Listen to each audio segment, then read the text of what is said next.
This is a reading from the End Times as revealed to Maria Valtorta. 64. The Collapse of Italy. Though the following text is specifically addressed to Italy, much of it unfortunately applies to many other countries. December 29th, 1943. Extracts Quaderni, pages 708 to 709 and 709 to 711. Jesus says, "And the word of the Lord is addressed to you, Maria, in these terms, even if you do not want to hear it, because it makes your heart shudder with both fear and compassion, on account of the days reserved for you Italians, and of the brothers and sisters who in the days of terrifying wrath will not have me in their hearts for their comfort, and will see but Satan's horror, and hear but Satan's blasphemies, and experience but Satan's hopelessness. O my people, listen. I had chosen you for the loftiest destiny, and had entrusted you with the gems of my redemption, and with my doctrine in the church, which thrives in your land like a palm tree and a cedar. The church from which honey and wine stream, and in which all the living who want to have shelter in the true ark of eternal salvation do find shelter. From you, my people, as from a sun, there issued rays of perfect civilization, because it was Christ's civilization, which is carpeted not with discoveries calculated to make life loose and fate cruel, but with holy laws, dedicated to raise mankind, relieve its miseries, and teach it out of its ignorance, since they are laws derived from the divine source of holiness, charity, and wisdom. I had given you a mission like mine, as light in the world. You have disowned me.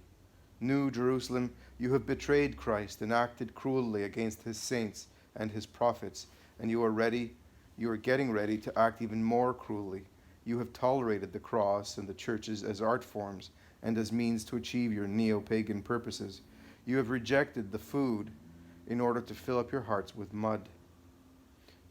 You have rejected the food in order to fill up your hearts with mud. You have longed to know and taste all the kinds of mud, and with your taste depraved like that of filthy animals, mud now seems sweet to your palates, and lust, arrogance, cruelty, greed, falsehood, corruption, and Satanism are the dishes you heap on your tables. And punishment you draw on yourselves, punishment you devise with your own hands, punishment you inflict on yourselves, and you call upon the one who ruins you, and you do not call on the one who would still forgive you.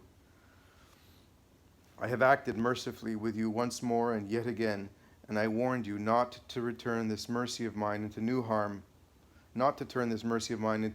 for you by using it with unworthy intentions. And one more time, and yet again, you have turned God's gift into a sin by using it with unlawful intentions. Just as the prophet says, the rod has blossomed, pride has budded.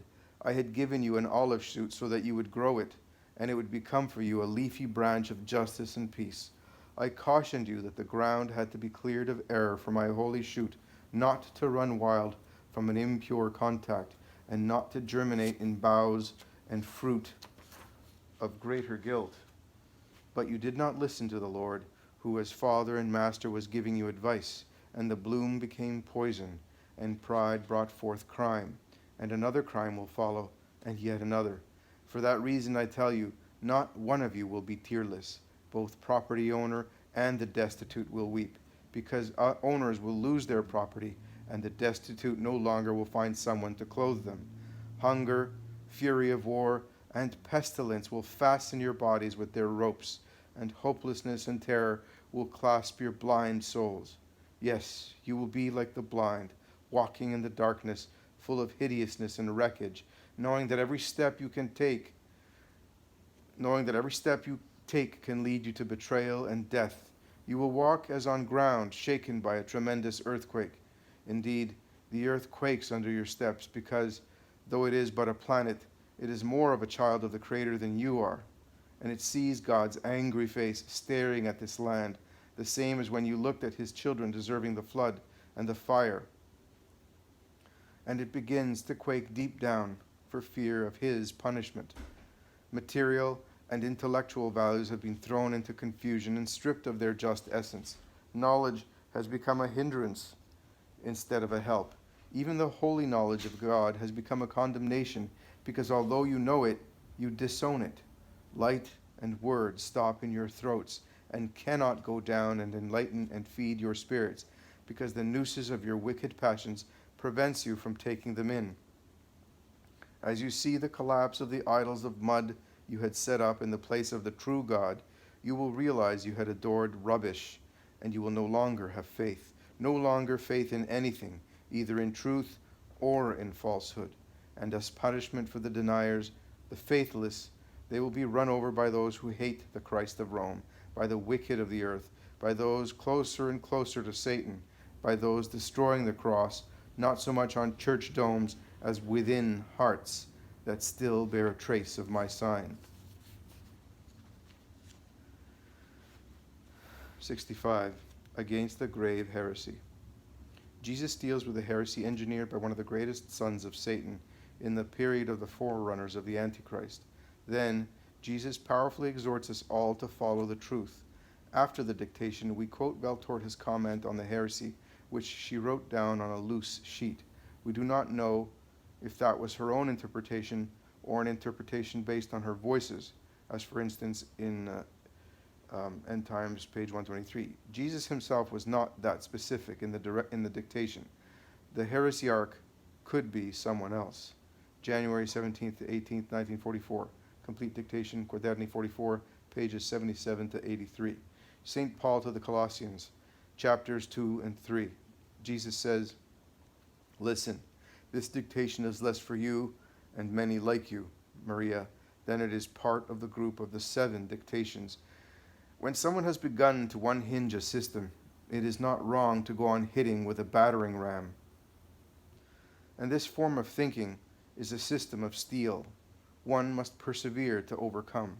There is only one faith that is true, mine, just as I gave it to you people, a divine gem whose light is life. It is not enough to remain in that faith nominally, just as a piece of marble stays in a room once put in there by chance, but you must emerge with it and turn it into a part of you. Is the clothing you wear life for you? Does it by any chance become flesh and blood? No. A garment is useful, but if you take it off to put on another one, you take nothing away from your inner you. Whereas the food you intake turns into your blood and flesh, and you can no longer take it away from you. It is a part, an essential part of you, because without blood and flesh you could not live, and without food you could have no flesh and blood. It is the same with the faith. It must not be a thing resting on you at certain times, just like a veil, to look more beautiful and seduce your brothers and sisters. It must be an intrinsic part of you, inseparable from you, vital in you. The faith is not only the hope of things believed in.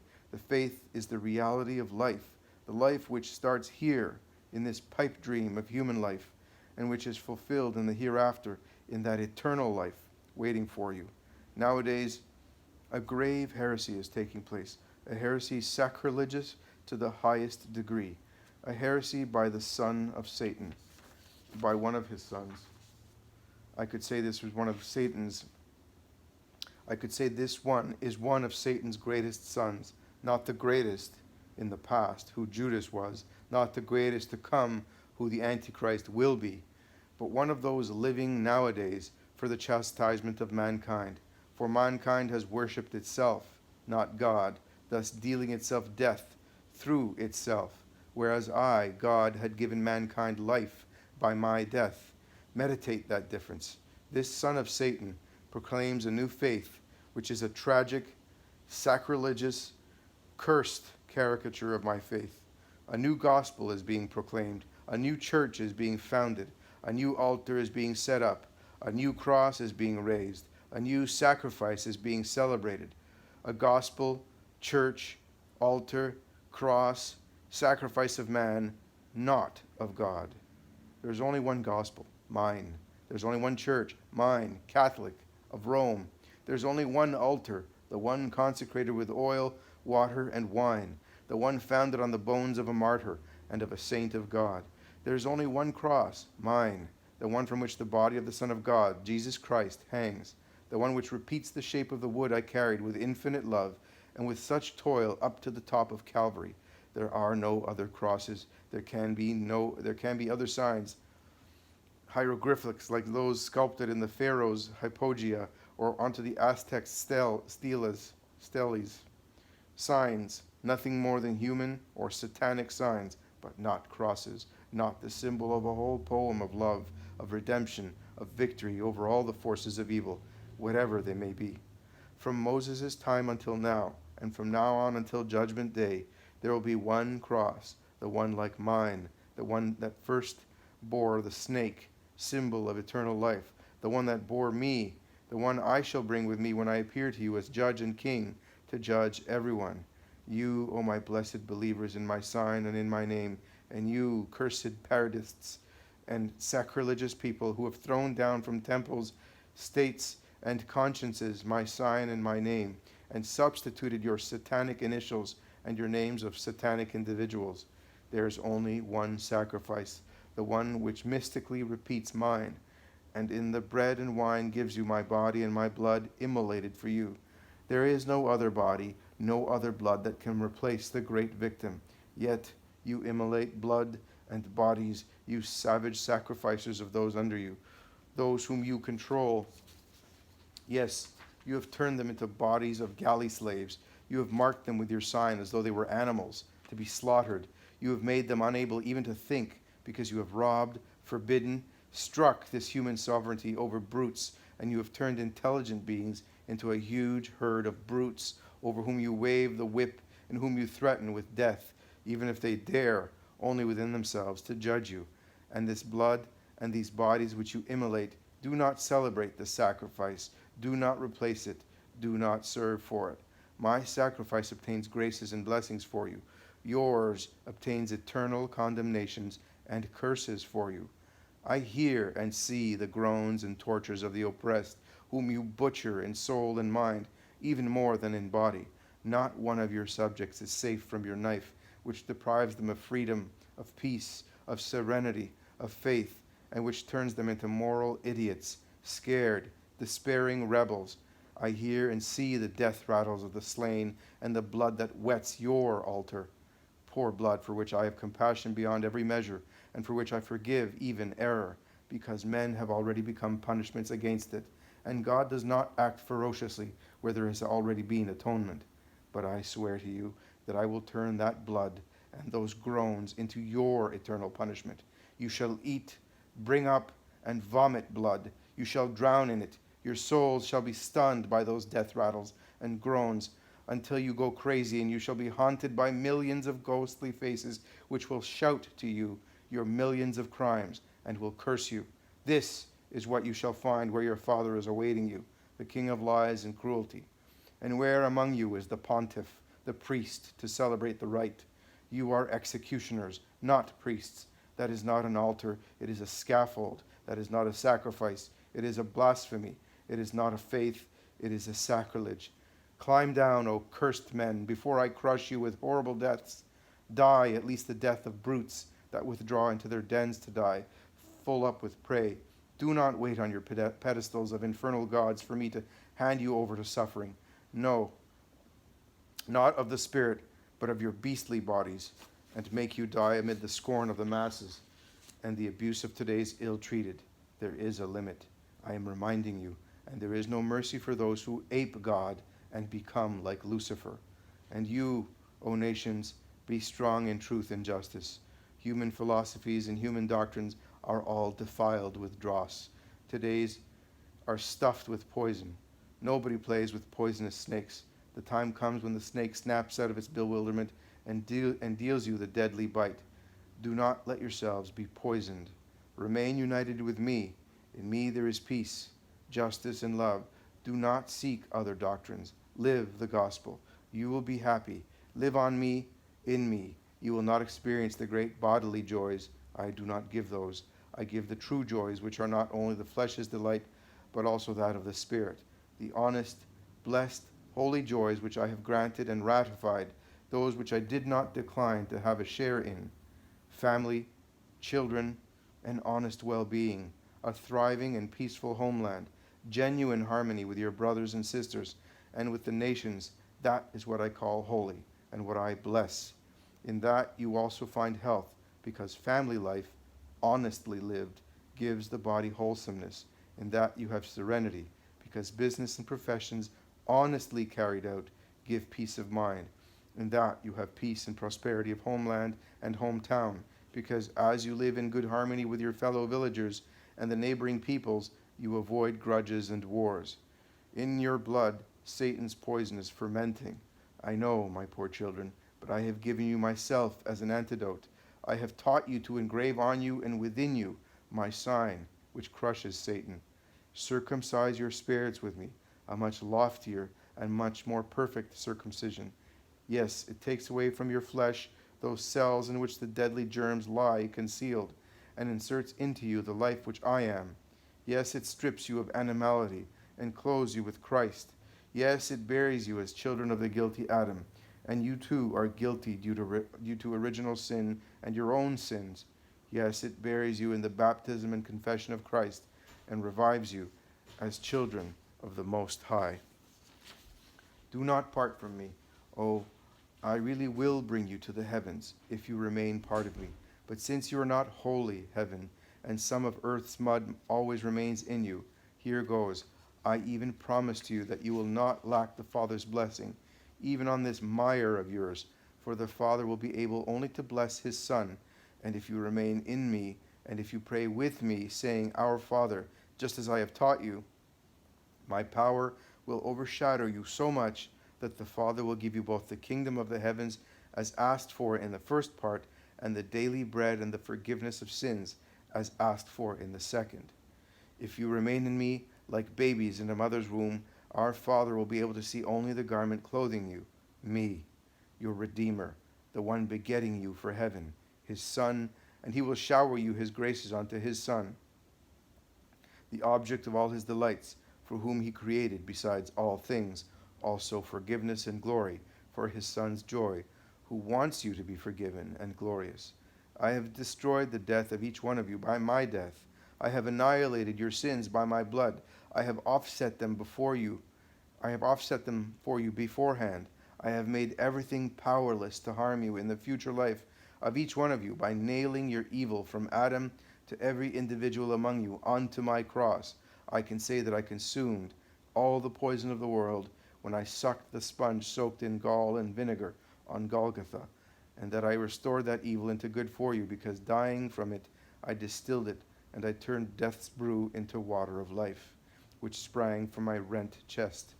Remain in me with purity and fortitude. Do not be hypocrites. Be genuine in the faith.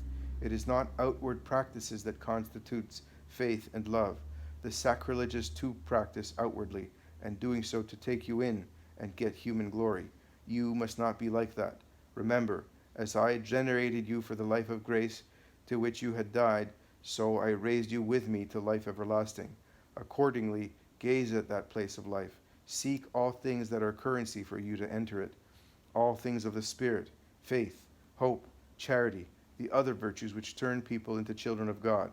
Seek the knowledge that makes no mistakes, the one contained in my teaching. This is the one that enables you to behave so that heaven may be yours. Seek glory, but not the oft guilty, laughable glory of earth. I often condemn that glory and always deem it not to be true glory, but only a mission which God gives you so that you may turn it into a means to reach heavenly glory. True glory is obtained by reversing the world's values. The world says, enjoy yourselves, hoard, be proud, arrogant, heartless, hate in order to win, lie to triumph, inflict cruelties to rule. I say to you, be moderate, self-controlled, without craving for flesh, gold, power. Be frank, honest, humble, loving, patient, meek, merciful. Forgive those who offend you. Love those who hate you. Help those less happy than you. Love, love, love.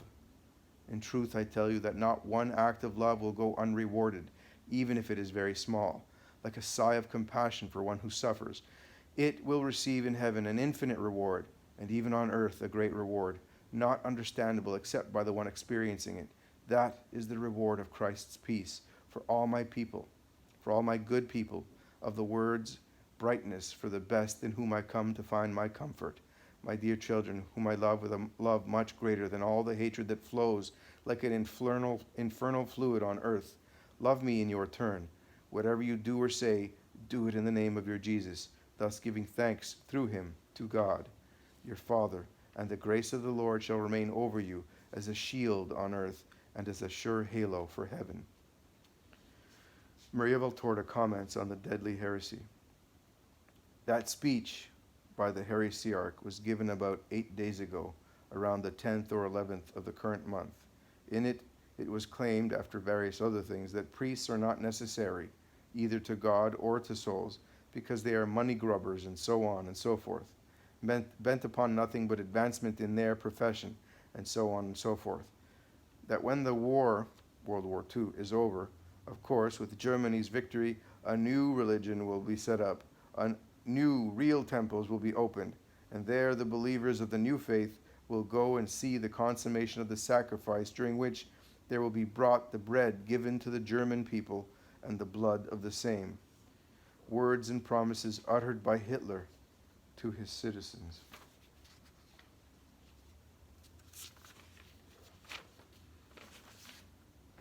Okay, one more. 66. Daniel's prophecy about the satanic period. January 23rd, 1944. Complete dictation. Quaderni 44, pages 97 to 98. Daniel, chapter 12. Jesus says, the archangel who defeated Lucifer and who watches over my kingdom and its children is the one who will rise as a heavenly sign in the last time. This shall be the time when Israel is joined on again to the Rome of Christ. There no longer will be the two branches of God's people, the one blessed and the other cursed for its deicide.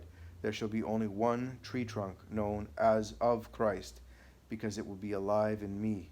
In those days, since the number of the saved will be complete, the resurrection of the flesh will come, like a sleeping crowd woken up by a trumpet, summoning it to a gathering.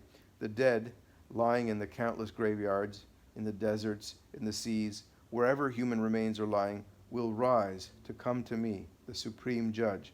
O light, you who are an attribute of mine, and shall set aglow like stars those who knew wisdom and taught justice and lived it, how joyfully you will be shed.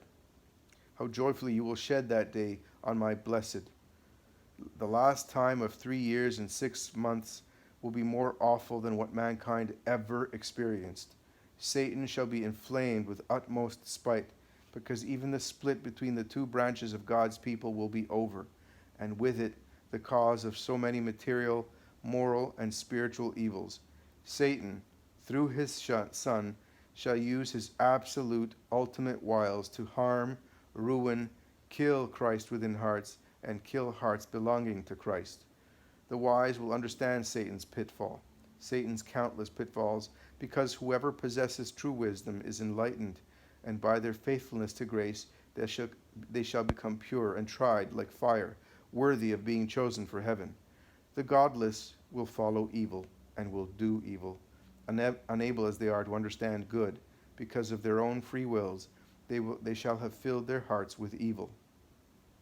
Then the time shall come when, crushed to an extent never reached before, the church is no longer free to celebrate the perpetual sacrifice, and the abomination of desolation shall be lifted up on the holy place and on the holy places, just as the prophets have said, and I have repeated, I who make no mistakes. Daniel says there shall be 1,290 days of this oppression, and blessed is he that waits and comes unto 1,335 days. This means that during the 3 years and 6 months coming before the end, a short time will be laid aside in the end for the faithful to gather to listen to the last words resounding in their spirits as an invitation to heaven, while Michael with his angels crushes Satan and his demons. Blessed is he that waits and comes unto 1,335 days means, blessed is he that shall persevere unto the end, because he shall be saved. And to you, Maria, I say, go your ways until the time appointed, of your time as a woman living on earth, and you shall rest and stand in your lot unto the end of the days.